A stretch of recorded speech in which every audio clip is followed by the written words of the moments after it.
We're going to be learning the Maamar.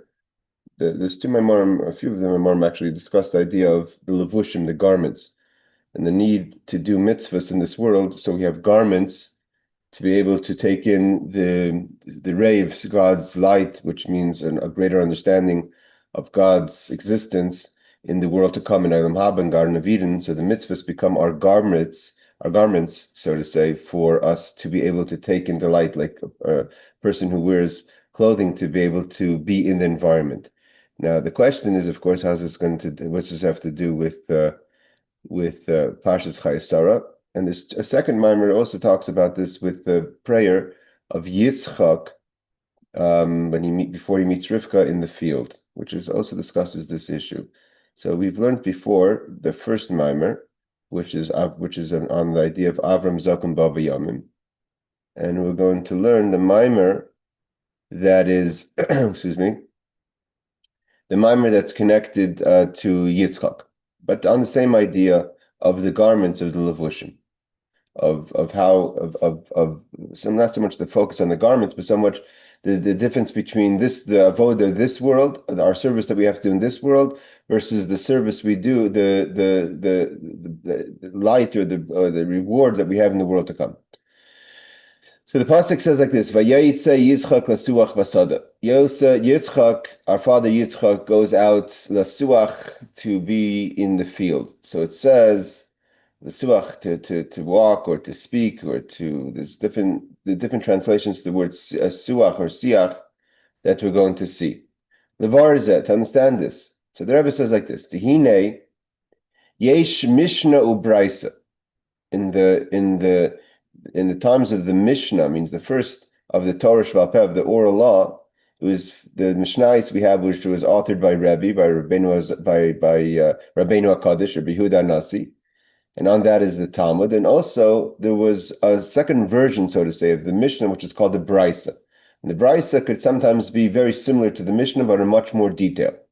So the Mishnah is more short pen, and that's the Mishnayos. And then we have the Brisas, mostly we know them from the Talmud that mentions them, but much more elaborate. So if you'll have something that's more precise in the Mishnah, it will be more detailed in the Brisa, similar to talking about the same exact laws with much more detail. So he says, Ubraisa Pirusha Mishnah, because the Brisa is really an explanation to elaborate, so to say. It's not like the Talmud, but it's from the same sages of the Mishnah, but it's an explanation. We have more understanding from the Brisa of the meaning of the Mishnah. Because he says the Mishnah is the klal, is what's called the rule. And the Brisa is the prat shel Mishnah, is the details of the rule. So you have the rule, and then you have the details that help us understand the rule. And we have a rule, we have a rule. We have one of the 13 midos of Shetar in the Dreshes Bahem is ve'ein b'chalal el mash beprat. The general rule is only made up as a general rule of what's in the details. It means you can't have something that's in the klal, in the general rule, but there's no details about it, meaning it's beyond the details. Whatever you see in the rule has to be able to be explained in the details. So he says, l'chura, seemingly, habraisa hi lamata min Mishnah. So meaning to say, based on this, that the brisa is lower than the Mishnah. The Mishnah is more the rule, and it comes lower to explain the details. So it's like it has to go lower, so it should be more understood. So it's lamata, it's below the Mishnah. It has to come down further below. But the truth is, and that's why we really retreat it. The publication of the Mishnayos is its own book. It's its own set, the Mishnayos. We don't have really a publication of the Brisas in the way that we have in the Mishnah, or people learn the Brisas the way they learn the Mishnah. The Mishnah is the rules, and then you learn the Brisas, whether it's in the Talmud or other ways. But the emes is, he says, the truth is, Shahabraisa Gaveh Yosef. At the end of the day, is the Brisa, although it's only the details of the rule, it's really higher. Why? Based on our understanding of the concept of the rule that says Seif Ma'is Machshav Techila. That the Seif Ma'is, the further you go down, the end game is what's in the initial thought. It means the further something comes into action or into actuality, that's where the real kavan is. That's the Machshav Techila. That's the initial thought. Because the initial thought isn't that things stay in an above and beyond level. The idea is the more comes into this world, the more it becomes detailed. That was the intention of God within creation. This is a short mimer, so we don't have to go fast. Tehine, meaning to say, if you're going to have the Mishnah is going to be hazy. If the Mishnah is going to be the rule, and the details are of the Mishnah, and we're going to see an example about this in a second, is going to be in the Brisa.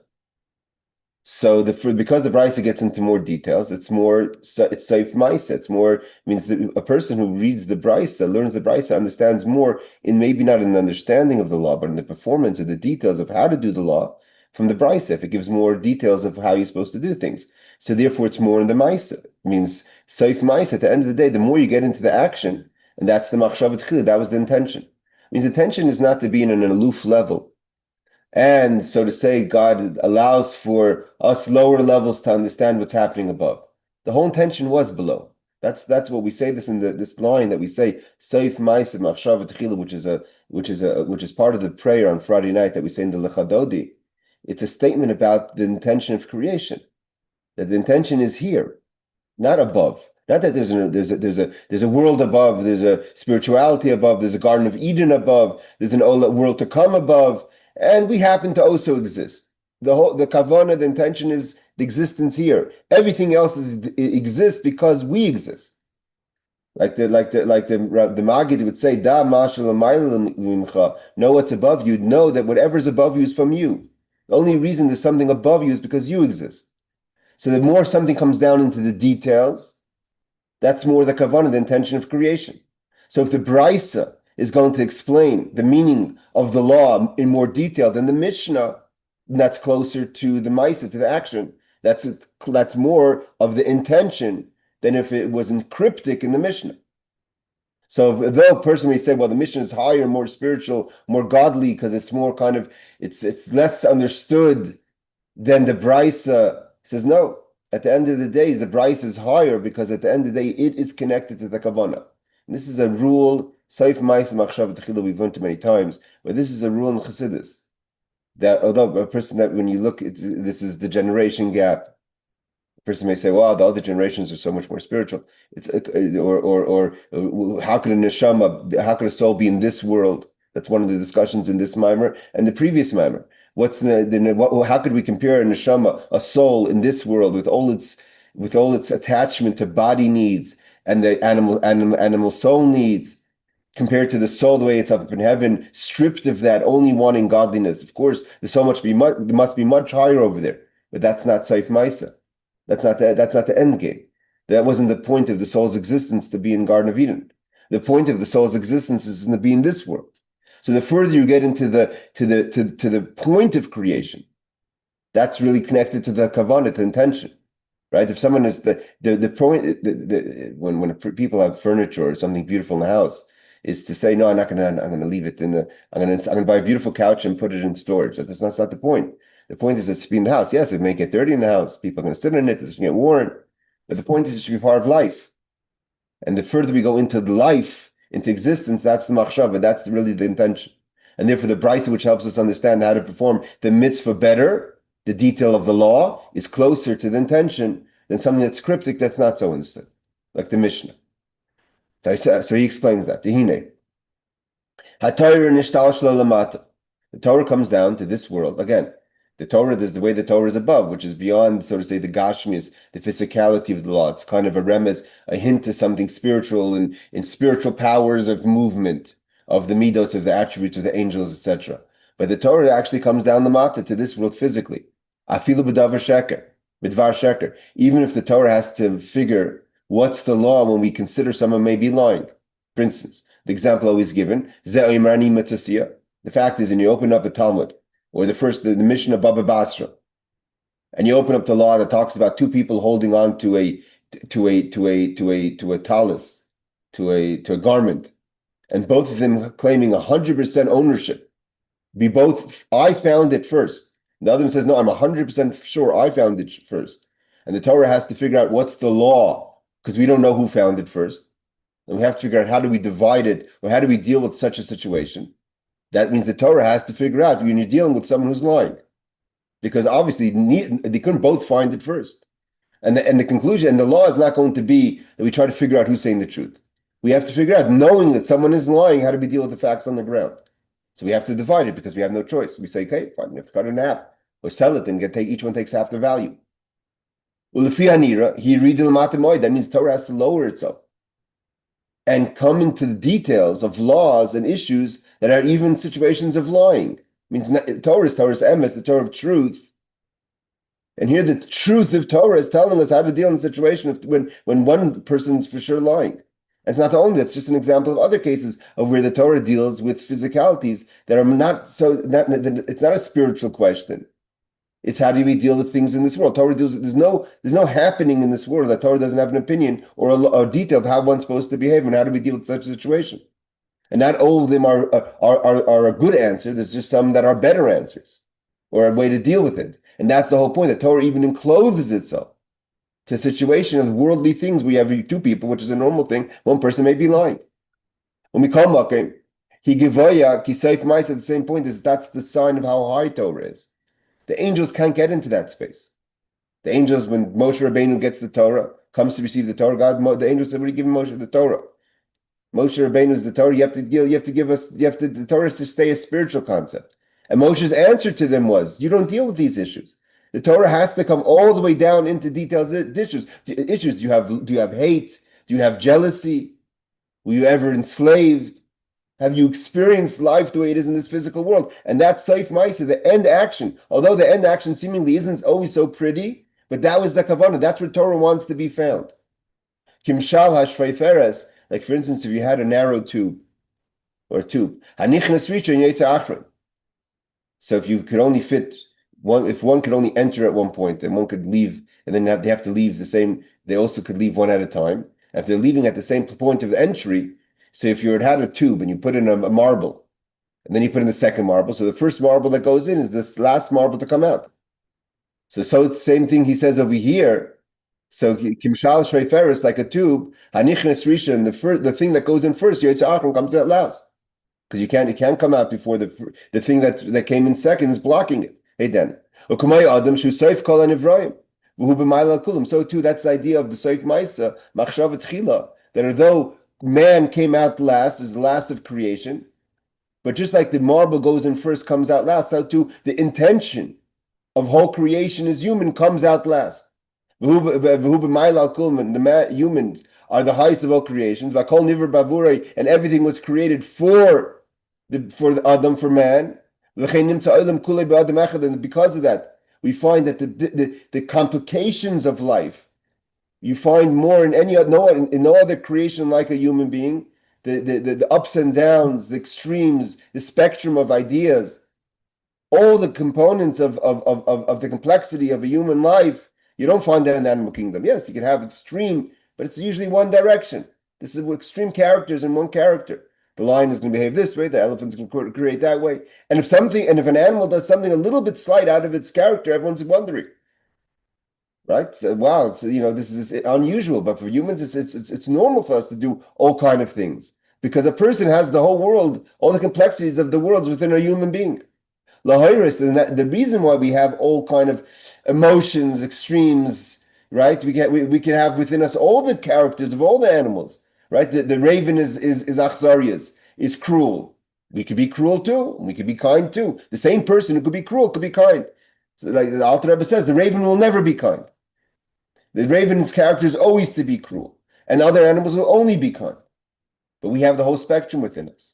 So what's the idea that we find the whole world within a person, meaning all the character traits within a person, is because everything was created for the person. There is no character trait that could exist that's not found in almost every human being at some level. Hizek kol adam, because everything is for man.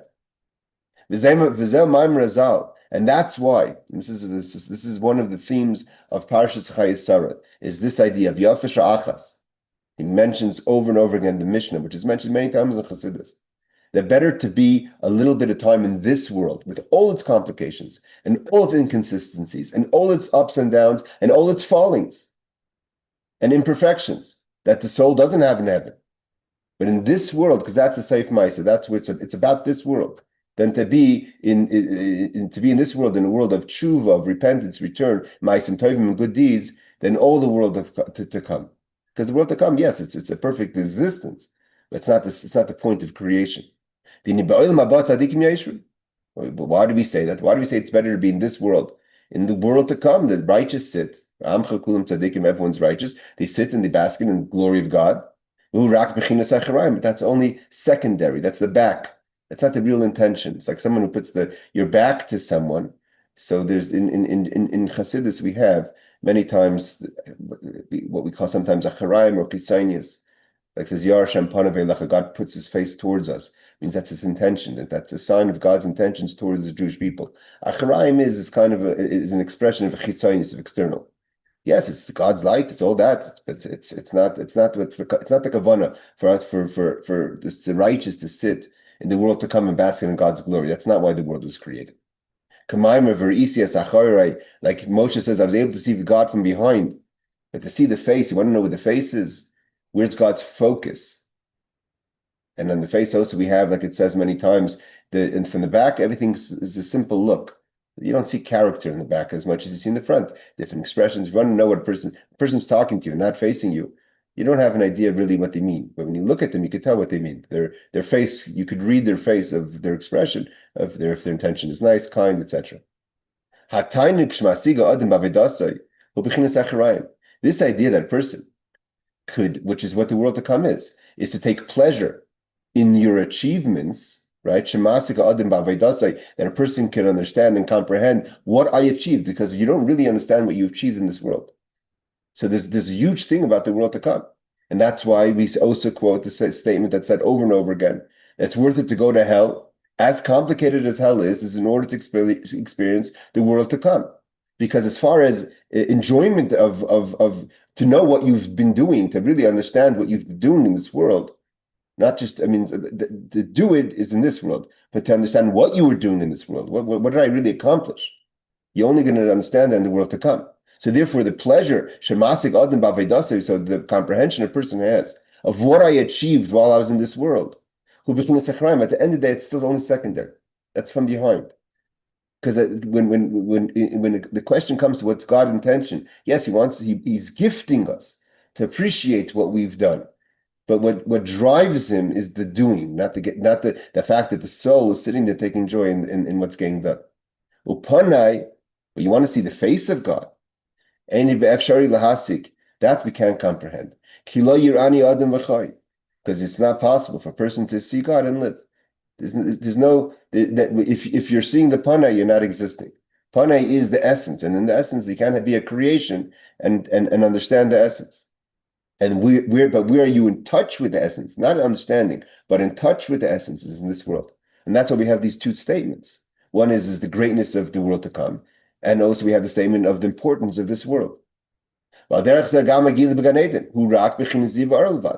if that's in the world to come, so too in the Garden of Eden, which is still lower than the world to come. World to come is in the times of the Mashiach. Garden of Eden is happening now, when souls depart from this world, or before they come down to this world. Therefore, at the end of the day, the Mishnah says, better be one period of time in this world, because in this world you may not understand. You're not going to understand. Nothing close to what you understand in the Garden of Eden in the world to come. But this is where it's happening. This is the intention. You're involved in what the intention is. The machshava tchila. What inspired creation is happening now? Which is the action. Although you have no pleasure. And no seichel means comprehension. It's better mikol chayim haba. It's even better than any kind of existence we're going to have in the world to come. The seif mais machshava tchila. Because if you want to know where the initial intention of creation, machshava, the thought of creation, is in the action. The seif mais, the action that's happening now. And therefore, when we have to see, yes, the Mishnah may seem more spiritual. It's more godly. It's more cryptic. It doesn't get into so many details. So it's kind of void of the physicality of things. It's less physical than the Brisa, which is much more into details. He's going to give an example. Because the Mishnah is just the rule. Kumai, he gives an example. If you want to know for instance, and we're just coming out of the holiday of Sukkot, right? So it says, Dal Ma'akaves, you have to have 4 walls in the Sukkah, or Sukkah Shigavaya for Sukkah is too high, right? We know that that's in the Mishnah. The Mishnah says a Sukkah can't be higher than 20 amas, let's say 30 feet. If it's higher, that means the schach can't be higher from the ground 30 feet. And then, and for the Mishnah, because it's kind of, this is also a very big idea, that sometimes the rules are understood much better than the details. The details kind of when you could say like a general statement, Shabbos is beautiful. You could say things, but because you didn't break it down into pieces, so you could kind of give a nice spiritual understanding to it that everyone feels comfortable. And all of a sudden you start seeing the details of the law, it doesn't always fit with the reasoning. Because why this yes, that no, right? So it's not always the more you understand something, the more you know the details of the law, sometimes less you understand the law. When it's just general law, keep Shabbos. All of a sudden you open up every single law. I don't understand why I can do this, why I can't do that. It starts to get complicated, the reasoning. Same thing over here. The Mishnah says, 4 walls, sukkah that's too high. What's wrong with the sukkah too high? I don't see the schach. A person's eyes doesn't rise that high. Or the tchelas, why do I have to have the blue strings on my tzitzis is because the blue is like the heaven, and that's an idea of heaven. Find these. We have a sukkah yesh tam, and also like it says about sukkah. So why does it have to be 20 amas within 30 feet? Because it says that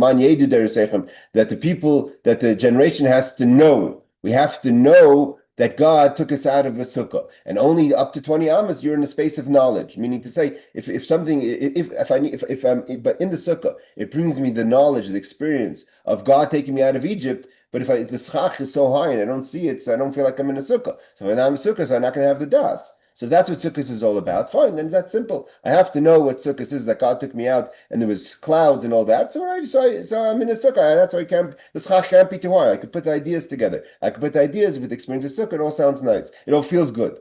When you come to the Brisa, when it starts going to the details, Levar, who prat Levar Mishnah, starts explaining the details in the Mishnah. Bechol diktukim upratim, in all its details and specifics.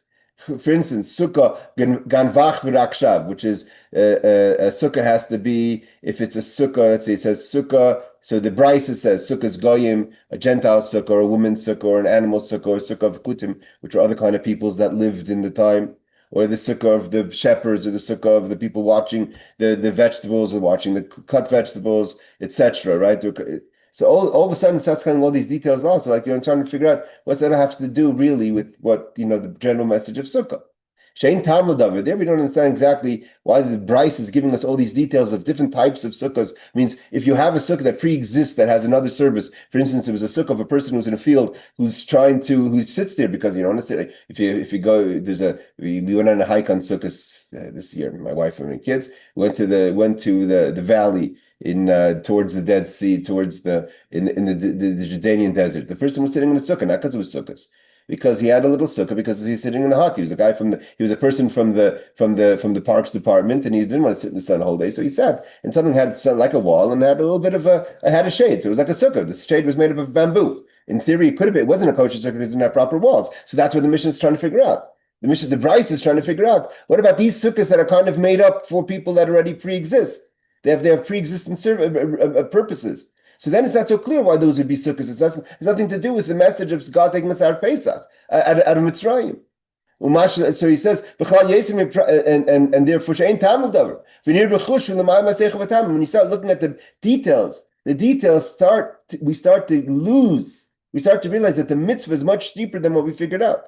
When we simplify and generalize a mitzvah, sometimes we could apply an understanding to it, and everyone feels good. It's the details that start confusing us. When you start seeing that the halacha says this is the only way to keep Shabbos, this is really what the sukkah is, all the details, and we don't understand why these details matter. If the whole point is just to have an experience of an enclosure in the desert and outside, to remind us, of the clouds, and all of a sudden we start saying this is the law, that's the law, all the kind of the details, we start losing understanding of the purpose of the mitzvah.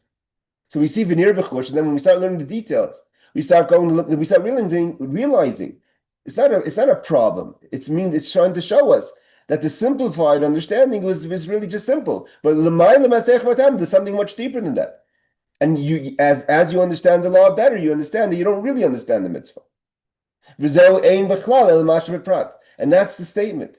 That don't think that when you have the general rule of the mitzvah, that's the real understanding of the mitzvah.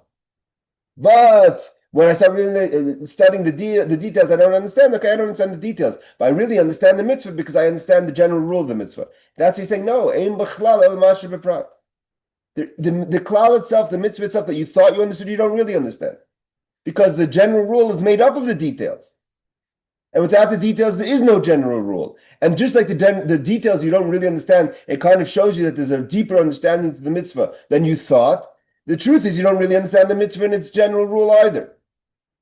So what you once understood to say, okay, I captured the meaning of this mitzvah, doesn't mean that it was wrong, but it's not the depth, it's not the real depth of the mitzvah.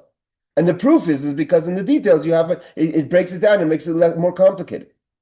Shein b'mishin b'chlal yosim b'prat brisa. The mission doesn't have a general understanding more than the brisa, and when the brisa shows us that there's a deeper meaning to the mitzvah, that means that the Mishnah that tells us the initial kind of general rules of the mitzvah, that also it's deeper than what you thought you understood. Some people don't want to hear the details. Details confuses them about Yiddishkeit, about Judaism and the laws. It's much easier to have it to generalize it and to apply a kind of a spiritual understanding to that generalization, because the details kind of break it down too much. And he says, no, it doesn't work like that. Ein b'chlal, the rule doesn't have more than the details. And if the details is showing us that there's so much more depth to the mitzvah, so that really applies to the whole mitzvah on itself. And what you insert is the general rule. That was a basic understanding, but you don't really understand the mitzvah. And that's why the Bryce is deeper than the Mishnah. The lower the more details, the more it gets involved, shows us the depth of the mitzvah. So why don't we understand the details? Is because it shows us that's higher. And the Bryce is the one that shows us the depth of the mitzvah. If one was to only learn the rules of the mitzvah, you may walk around thinking you understand what God's will is over here. Because the depth of the reasoning of the mitzvahs were not revealed. In the time of Mashiach, with God's will, Yisrael will be more revealed. This is brought down. We've learned this before in our Talmud classes, that it says that Rab Shimon darish time Mikra. It's talking about Rab Shimon Bar Yochai. Rab Shimon Bar Yochai, so simply means time he would darish, he would teach us. What is the reasoning of the pasuk? We had it just before in our Sanhedrin class. The pasuk says X, Y, and Z, right? The pasuk says that in the Iran in a city of idol worship, you can't X, Y, and Z is the law. He tells us, why does the Torah say this? When we understand the why, so then we understand better the mitzvah. So he says, on the contrary, it's not what it means. Rab Shimon darish time of the crowd should darish shemash nemer b'pasuk tamish al davar zel loizau ikar. Rab Shimon's teaching, on the contrary, he's darshins. He shows us that what you thought there was a reason, that the Torah says a reason for the mitzvah, you should know that's just a basic, so to say, external reason. But there's something much deeper than our understanding. Nimsa. The higher the mitzvahs that we don't understand, the mitzvahs that we don't understand. So when you understand something, so it's not the fact that we think we understand something. It means we haven't appreciated its depth. The mitzvahs that have less understanding we're more in touch with their depth because we don't even have an assumption that we understand the mitzvah. And the things that we do understand is only secondary or external. It's not the essence of what's happening. And here he says something that's very important. We need to say, what we're saying from here's Alter Rebbe again. We're learning Torah Or. The Torah Or itself is more cryptic than the Likutei Torah. So the Alter Rebbe says like this: that a person who's studied up to what we said today, it's kind of a little bit confusing, because what we're saying basically is that if a person wants to have the heart of a Jewish life, the heart of Torah mitzvahs, so it's easier to have the general rule, which gives us a flavor of understanding what we're doing, and therefore Yiddishkeit, Judaism, has a kind of, I understand what's happening here. I understand this the emotional relationship that I have through living a Jewish life and being a Jew. So maybe that's it. So all of a sudden here we're saying that no, the mission is not as high. The brisa, the less you understand, the deeper you're getting to it. So what's the point here? So and here he comes in this next paragraph. And this is the mistake that the world, he says, may possibly make. That's all about the heart, how I feel about things. It's all about that I understand. I take pleasure in the Judaism, in the spirituality. I understand the sukkah because if I just generalize it, it kind of gives it a picture. And therefore I serve God with passion. But the Alter Rebbe says, but sorry to say that's not true. That's not the way it is. It's all about the action. And the action, you need the details to know how to be a Jew. And every mitzvah, there's a way you do the mitzvah. And we could say this is not the way the performance of the mitzvah is. And when you get into the details, you feel less emotionally connected because it becomes down to details. So a person may say, I'm losing heart the more I'm getting into the details. But he says, but who says it's about the heart? And this is what Alter Rebbe is coming to say over. And this whole point of, and because if it's about the heart, then the world to come is greater than this world. Because in this world, you're just doing things. In the world to come, you understand, you're feeling, if you're excited when you understand the limitations of what you understand here, imagine when you're basking in the light and you mamish understand, you truly understand what's going on, you truly feel what's going on, right? Like the angels, even higher. But at the end of the day, the ikar is rak ikar hu amaisa. It's about the action. Beli tainik, it's not so much about the pleasure. Bahalev, it's not so much about the heart. You have to put in heart. But when you have to say, where's the point of it all? It's in the action. That's why we spoke about our Torah this last Friday, about Avram Avinu walks away from God to do the mitzvah. Same, based on the same rule. Although he's basking and he's getting all the glory and all the beauty, everything's being revealed to him. But it comes down to the mitzvah. Right now, he had an opportunity to do a mitzvah, an actual mitzvah of serving his guests. That comes before sitting with God. The heart is only to help you do the action. That's why the heart in Tanya describes the midos of heart as wings. Wings are only help you fly. The you is not the wings. The problem is when we think we are the wings. We're not the wings. We're the body, the torso of the bird. The wings are just to help that the bird should fly. Mishnah, now he continues, Mishnah Nikir ear, Mishnah because it's more kind of the perfect, just the law, the general rule is like the city. Right? If that's the city, the city is the end, is what you think you see is going on in a person's life. You walk into someone's house, okay, you look at the house, you look how nice the house is, how new it is, and what furniture is in the house. It's seemingly where the person lives, right? But the house is only as if there's a field, if there's something to support the house, right? In the Mishnah is the city. That's the house. That's the residential place. The Bryce is the field. That's where you work. That's how you support the city. It's outside the city. Seemingly, what's more important, the city or the field? Where does the person live? The person lives in the city. Yeah, who serves who? Who feeds who? Does the field feed the house, or does the house feed the field? You don't have a field, you're not going to have a house to live in. You want to be able to pay your bills. You want to be able to provide. You want to be able to have the things you have in your city. It's only because there's a field that provides for it. The field represents that you bring out in the world. Yes, Shabbos is beautiful. Yes, you come home at night, you have a beautiful dinner, and you spend time with your family. But one of the ways that you could afford to do that is because you're out in the field throughout the day. Where's the grain come from? Where's the wheat come from? That comes from the field.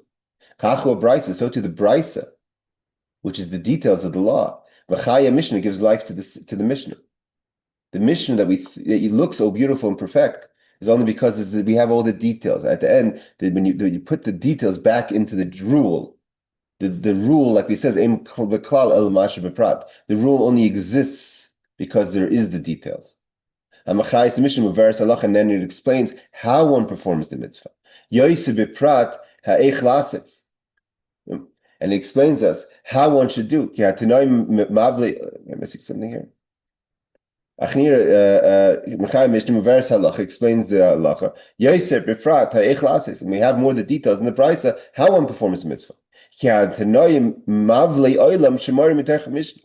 an expression that says that if a person just opens up the Mishnah So the Mishnah says this. It's this strong language. Mavla means almost like destroyers of the world. If you just want to have like kind of a general, this is how you do Shabbos, this is how you do a mitzvah, without knowing what is the details of every single halacha, which the Brisa gives us much more. And of course, after time with the Talmud and the responses and the Rambam and Shulchan Aruch. But if a person just says, "Oh, I'm going to open the Mishnah, I'm going to give me an idea of what the mitzvah is," that's Mavlei Olam. It's horrible. He says. This is Yitzchak understood. He goes out of the city and he goes lasuach to pray in the field to speak, which lashon diber v'sicha, suach and the word sicha to speak, lashon sechia lamata to bend downwards, lashon v'sachru manashim, like a person who bows down. Kasher yifarish hasoichel ishchais, or like swimming. It's also sicha is also a language of swimming, moving back and forth. Basadet bard, to the source of food outside. Lifnes erev, as it gets dark. Lifanis erev achoyshev. You want to go out and you want to work to clean out the darkness. You need to go to the field. You need to go to the source. You want to deal with the darkness that's setting in as the sun sets. Yitzchak is mincha, going out to daven in the time of mincha. As the darkness comes in, you have to go out to the field. You want to stay strong. You want to know how to transform the darkness into light. You can only find it in the details. Because in the details, that's the kavanah. It's about the ma'isa. It's about the action. The heart serves this. There's the mind, not the mind serves the heart. The Torah comes down in all its details into the darkness of the world. Like it says about the Talmud Bavli, the Babylonian Talmud versus the Jerusalem Talmud, that in the darkness of Golus, Hoishivani, you could return me. You want to find God? Sometimes it's dafka in the darkness, in dealing with the Talmud Bavli, the Babylonian Talmud that's in the Golus, in the exile, in the diaspora. That the Torah could come down and have to deal with even situations where there's lies. If you could only deal with emes, with truth, and you push away, you want to ignore that there could be lies or not pay attention, then that's not the Torah. Torah has to deal with every situation. Lifnei erev, when it gets dark, in the darkness, you have to find the light there and to transform that. Yitzchak understands that. He goes out to the field. And why does Torah come down so low into the Kidei lefanes erev achoshech? We have to cleanse it. Can't ignore that it's dark outside. That's why this is coming up the holiday of Chanukah. The menorah has to go into the darkness. Vihi or, Kamaimer, Le'es Erev Vihi or, the idea is that in the darkness to find the light. Kimshal Misharoitz Lefana says the davar, if you want to clean something out, you can't pretend something doesn't exist. You gotta go inside to clean it out. You can't stand outside your garage and just look at it and expect it to become clean. You have an issue, if the sore backs up, you got to call a plumber. It's just not going to go away. The point is not to stay in the darkness. You don't go into the darkness to stay. You're going to cleanse it out. But if you want to clean it out, you got to go inside. And that's also, why does the Torah come down even into claims of untruth? Someone says, I found it first. Both of them couldn't have found it first. Is you have to go into places. There's inconsistencies. Everyone has these inconsistencies in our life. The two sides that are claiming ownership of the talis are within us. But how could we deal with it if we don't get down there? We have to transform the darkness to light. So when someone studies Torah, also, when you have all the questions and it's in the details, you have to go in there and ask the questions, battle with the questions, because through the questions you're going to find the light.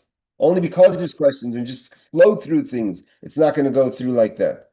Alas cholas adin, to find out the exact understanding of the law, ha'emes la'amitai, to get to the truth. What is the law in this situation? The limtzah ha'emes, and to find the truth of how Torah says this has to be this way it should be. You want to really reveal God's desire and ratzin in this world is to find what is the halacha. How do I perform the mitzvah exactly? The halacha doesn't serve my spiritual experience. Like we said before, the law isn't there so to fuel my love. My love is there to fuel my action. But yeah, that's why Yitzchak goes to the field. He goes out. He goes out towards the evening to the field, outside the comfort of his home, to deal with the darkness, to fix it. The saknei means to fix it. And who's it doing now? The Yitzchak. And what's Yitzchak pachad? The fear. Also the judgment, the limitations, boundaries, comes from Yitzchak. The Yiras Hashem, the fear of God. Maamar, imein yira, if there's no fear in Chachma, there's no wisdom. V'zehu, and this is what it means. Ha'omer ein li ele Torah. If a person says it's all about just the study of Torah, afilu Torah ein li doesn't have the Torah. V'nisha v'chayshach, you stay in darkness. The idea is that going through the Torah is the Torah coming in the darkness is to be able to accomplish something, is to bring the light in the darkness of creation, and that's where the kavanah is. That's the intention of why the world was created. That's that you have to turn that the choshech becomes your concealment. That's the way you bring. That's where you bring the light into through the darkness.